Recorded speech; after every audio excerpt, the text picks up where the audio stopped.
अरे गवना करैती राजाई लेखा कमैती। तमाम गीत हमरो तनी यूट्यूब पर सुनत रहो। अभी एगो गीत हम गौले बनी एल्बम में जौन के हमार सौभाग्य बा कि जिगर फिल्म में पवन भी अपना मुखार बिन से गौले बनी वो सुना देते एक लाइन कि ओठवा के ललिया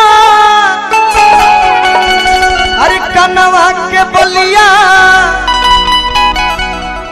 अखियां के तोहरा काजरा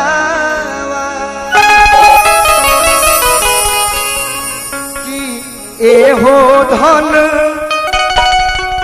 पागल बनवले बानक के नथुनिया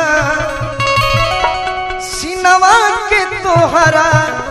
सिंगारा। लेकिन जब से भैया जियो के सिम आई तब से मेहरारू एकदम बेचैनी में हो गई सब। आ जौना मेहरारू के मरद बहरा रहे लगले तू अब फोन से कहत तारी सो कि भेज दो 4G के मोबाइल तत्काल राजा जी कि भेज दो 4G के मोबाइल तत्काल राजा जी कि मनवा करे बतियती तमन्ना करे बतियती वीडियो कॉल राजा जी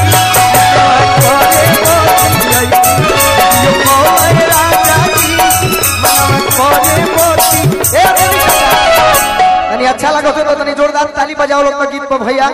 कि भेज दो 4G के मोबाइल तत्काल राजा जी 4G के मोबाइल तत्काल राजा जी वीडियो कॉल राजा जी मनवा करे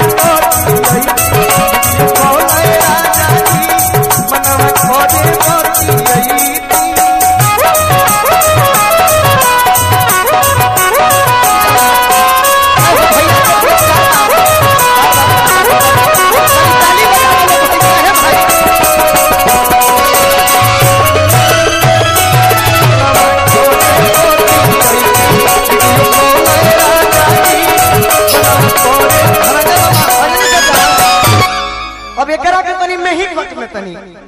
कि भेजले रही जैसन ताहर देहिया मोटा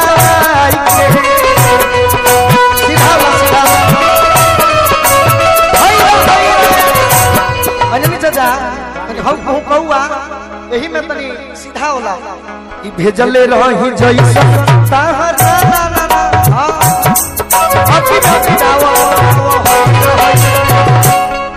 के मोटकी भाव में डबल मार की है हुआ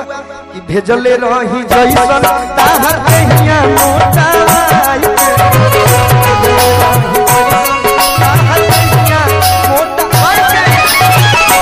भेजले रही जैसन ताहर देहिया मोटवाई के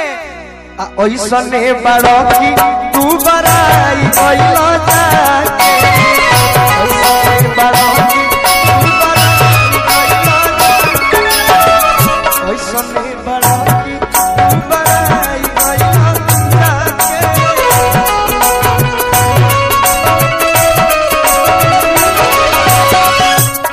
कहतरी कि देख कि फूलल बाकी पचकल बगाल राजा जी औरत कहतरी कि वीडियो कॉल में ही देखती कि देखे कि फूलल बाकी पचकल बगाल राजा जी मनवा करे मोती गई मनवा करे मोती गई वीडियो